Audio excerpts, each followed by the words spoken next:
Aujourd'hui, on se rencontre dans le cadre du Challenge national inter-ITEP de rugby. C'est un événement national qui réunit 48 équipes de toute la France qui viennent d'Instituts thérapeutiques, éducatifs et pédagogiques pour une rencontre de rugby à vocation éducative. Voilà. Donc c'est un événement, c'est la 8e édition nationale. Chaque année, on l'organise dans une ville différente de France. Cette année, l'édition se situe à Toulouse.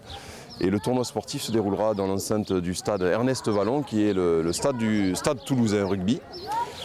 L'association Rebond est associée au Challenge national inter-ITEP depuis 8 ans. Elle s'occupe de la partie sportive, mais surtout travaille en amont. Associée à l'AIRE, qui est l'association des ITEP et de leur réseau, qui pilote la plupart des instituts thérapeutiques de France, et systématiquement associée à un ITEP qui accueille l'événement sur site dans la ville. Voilà. Donc nous, on a pour fonction d'animer le comité de pilotage qui organise 10 mois en amont cet événement-là. Et puis pendant les 3 jours de l'événement, on est là pour poser le cadre, accompagner l'arrivée des jeunes et puis surtout s'occuper de la partie sportive. Projet qui est en fait pas que la partie rugby, puisque le challenge c'est aussi accueillir le vendredi après-midi, installer 2 terrains de camping, installer le chapiteau, c'est partager le repas ensemble, c'est vraiment faire un événement fort sur le plan symbolique, sur le plan de la représentation, pour des enfants qui ont besoin de ce type de moments forts dans leur vie, dans leur construction de personnalité. Nous, le principal travail qu'on fait autour du rugby, c'est vraiment le travail des valeurs du rugby, en fait, tout simplement. Le fair play, la solidarité, etc. Donc l'année dernière, les jeunes, ils ont gagné le trophée du fair play, ces jeunes-là. Donc on était très fiers d'eux. Et on bosse vraiment sur ça, sur les valeurs. Pour nous, c'est le plus important. Après, la victoire, tout ça, il n'y a pas de... Quand on s'entraîne, on ne compte pas les points. On insiste uniquement sur le comportement, sur la générosité. Et j'espère que sur le terrain, ça va se sentir demain. On verra.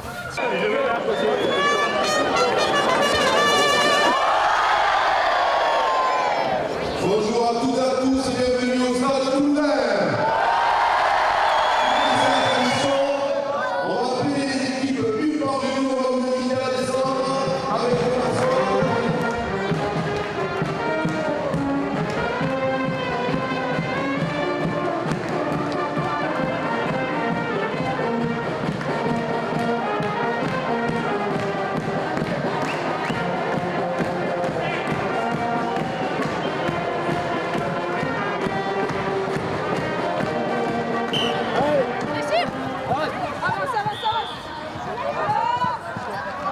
Tu la bouges, tu l'as. Ici, regarde. Ici. Ça passe.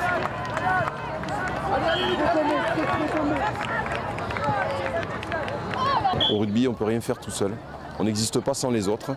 Et ça suppose qu'on s'adapte et qu'on collabore avec tout le monde. Voilà, donc c'est une école de la diversité, une école de la tolérance et surtout du vivre ensemble et du collectif. Bien le boulot, Virginie. On va l'aider. Fais le pas.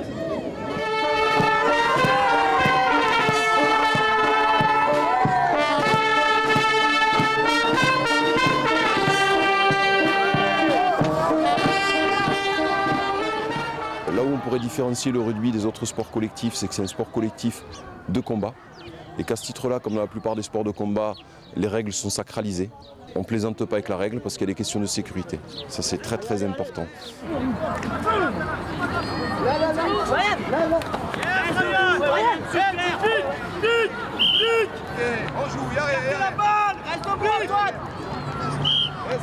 Vous avez fait que des super matchs jusqu'à maintenant et celui-là il valait rien.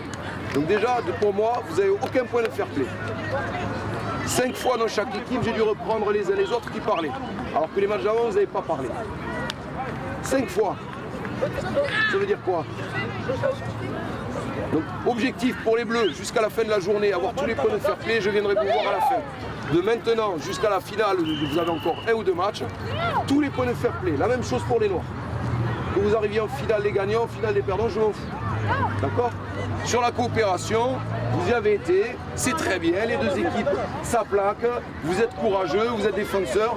Si l'événement est une réussite, c'est avant tout parce que les adultes et surtout les jeunes donnent le meilleur d'eux-mêmes. Voilà. 10 mois de travail, tout qui va être évalué et réinvesti en 3 jours, c'est le facteur de la réussite de l'événement, il est là.